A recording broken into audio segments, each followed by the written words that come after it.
자, 반갑습니다. 심령세원입니다. 오늘의 주제는 내 사주에 갑자가 있다면 이러한 삶이 펼쳐집니다. 사람은 누구나 자연 속에 삽니다. 그 자연은 하늘과 땅을 말합니다. 하늘과 땅의 기운이 인간에게 적용이 되지요. 그래서 인생이 펼쳐집니다. 그러한 천지의 기운을 글자로 표현했어요. 하늘의 글자는 갑을병정 무기경신임계 총 10가지가 있고요. 땅의 기운은 자축인묘 진사오미 신유술에 총 12개의 글자가 있습니다. 이러한 하늘의 글자와 땅의 글자가 합쳐져서 육식갑자를 만듭니다. 그 육식갑자를 잘 풀면 선천에 정해진 숙명과 후천에 이어져 나가는 운명을 예측할 수 있습니다. 그 학문을 명리학이라고 하죠.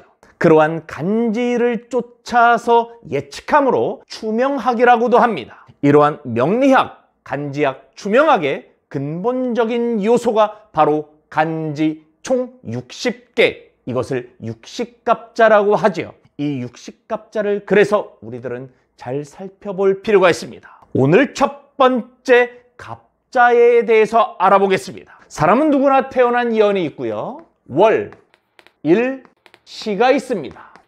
태어난 연월일시는 하늘의 기운 천간이 주어지고 땅의 기운 지가 주어집니다. 태어난 연의 하늘 기운을 연간이라고 하고요. 월간, 일간, 시간이라고 합니다. 태어난 연의 땅의 기운을 연지라고 하고요. 연지, 월지, 일지, 시지라고 합니다. 즉 하늘의 기운이 총 4개가 주어지고요. 땅의 기운이 총 4개가 주어집니다. 그런데요, 연의 하늘과 땅의 기운을 이어보니 마치 기둥 닮았다 기둥줄을 쓰지요. 총 몇 개의 기운이 있어요? 그렇죠. 연주, 월주, 일주, 시주 총 4개의 기운이 있다. 이것을 사주라고 합니다. 그런데 하늘의 글자가 몇 개예요? 그렇죠. 4개입니다. 땅의 글자 또한 4개입니다. 합쳐서 총 8개의 글자가 있다. 이것을 팔자라고 하지요. 총 합쳐서 사주팔자라고 부르는 것입니다. 이 사주팔자 전체를 이끌어 나가는 그 주인공은 연월일시 중에서 태어난 날의 하늘 기운 일간이 주인공입니다. 이러한 일간 대비하여 육친이 형성이 되고 12운성도 형성이 됩니다. 그리고 일간 대비하여 월지가 어떤 것이 육친으로 오느냐에 따라 인생의 가장 무기가 될 수 있는 격이 형성되는 것입니다. 자, 그러면 오늘의 주제가 뭐예요? 그렇죠. 육식갑자 중 갑자입니다.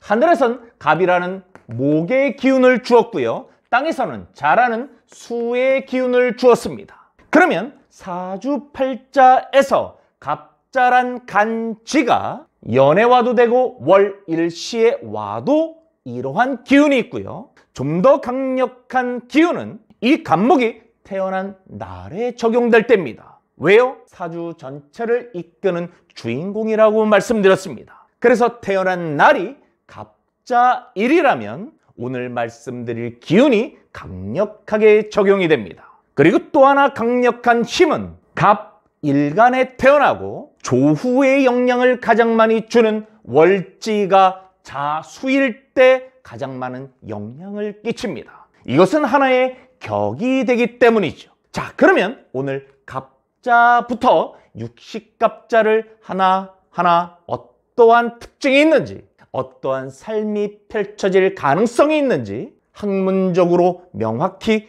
전해드리겠습니다. 이 갑자는 육식갑자 중 첫 번째입니다. 그래서 선두의 기질, 우두머리의 기질이 있습니다. 만약 갑자 운이 왔다면 우두머리가 아니었어요.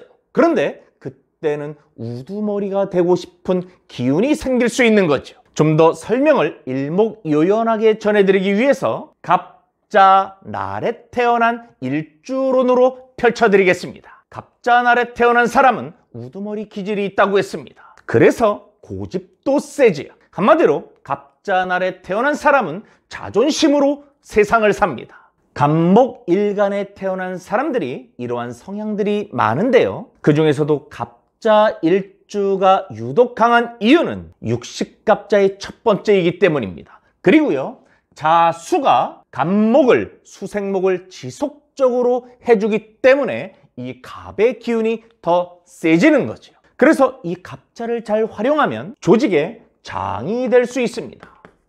탁월한 능력이 있는 거죠. 집안에서도 장남, 장녀가 혹 아니더라도 장남, 장녀처럼 책임감이 강합니다. 이러한 갑자는 육식갑자의 맨 앞에 있다고 했습니다. 그래서 남들보다 힘든 것이 맞아요.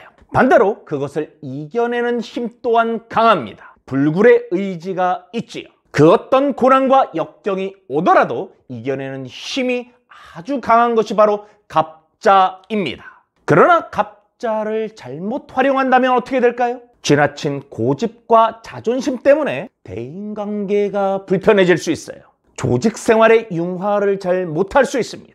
그래서 중요한 일을 그르칠 수 있기 때문에 무엇보다 갑자를 지닌 사람은 평정심이 중요하고 자기 절제가 필수적입니다. 또한 이 갑자는요, 보수적인 성향이 강합니다. 그리고 인정도 많아 남에게 주기를 좋아하고 어려운 사람들을 지나치지 않습니다. 자, 이러한 성향과 특징을 지닌 이 갑자, 좀 더 구체적으로 파보겠습니다. 먼저 갑자의 육친에 대해서 알아보겠습니다. 갑목이 자수를 만나면 육친이 무엇일까요? 그렇죠, 정인입니다. 이러한 정인을 만났다는 것은 글, 그리고 학문, 그리고 자격을 상징합니다. 만약 갑일간에 자월에 태어났다면 정인격이 되는 것이죠.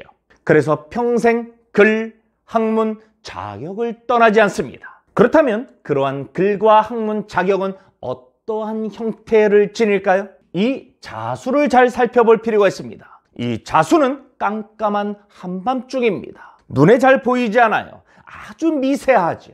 그래서 실질적인 큰 것보단 정신적인 것에 의미가 있습니다. 그래서 글과 학문은 종교, 철학, 생명, 윤리 등의 인문학에 가깝습니다. 만약 자연과학이라면 아주 미세한 현미경을 상징하는 기초과학이 될 것입니다. 자, 이번에는 12운성에 대해서 알아보겠습니다.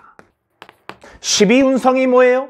장생부터 시작해서 목욕지, 관대, 걸록, 제왕, 그리고 쇠, 병사묘, 절태양까지의 12개의 인생 기운을 말합니다. 그러면 갑자는 어떠한 12운성일까요? 갑이 자를 보면 목욕지입니다. 목욕이라는 것은 태어나서 기본적으로 운기가 상승하는 단계에 있습니다. 더 큰 상승을 하기 위해 목욕을 하고 옷을 입죠. 그리고 밖으로 나갑니다. 목욕을 했다는 의미가 뭐지요? 바로 도화를 상징합니다. 따라서 육친의 정인과 12운성의 도화의 기운을 지닌 목욕지가 맞는 겁니다. 만약 갑자날에 태어났거나 갑자를 지닌 또는 갑자운이 온 남성의 경우라면 열심히 공부할 때 숨은 여인의 도움을 받을 수 있습니다. 자, 여기서 갑자날에 태어난 사람이 다른 육친과는 어떠한 관계로 인생을 펼칠지 한번 살펴보겠습니다. 정말 중요한 내용입니다. 갑이 자를 만나면 육친으로는 비견입니다. 그리고 12운성으로는 목욕지라고 했습니다. 그리고 갑이 자를 만날 때 육친으로 겁재라면 12운성으로 병지입니다. 이런 식으로 갑이 자를 만날 때 육친별 12운성이 나올 수 있습니다. 그러면 식신은 무엇일까요? 그렇죠, 태지입니다. 상관은요, 절지입니다. 편재는 어떨까요? 편재 또한 식신처럼 태지입니다. 그리고 정재는요, 상관처럼 절지가 됩니다. 그리고 평관은요, 사지가 되고요, 정관은요, 장생지가 됩니다. 그리고 편인은요, 제왕지가 되고요, 마지막으로 정인은요, 걸록지가 됩니다.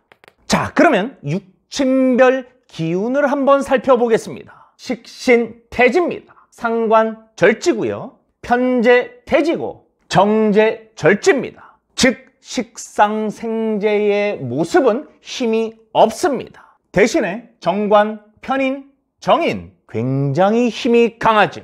즉 갑자 일주는 관인상생은 좋으나 식상생재는 별로다 이겁니다. 별로라서 나쁘냐? 아닙니다. 이러한 갑자 나라에 태어난 분은 이러한 기운을 잘 활용하면 됩니다. 어떻게 해요?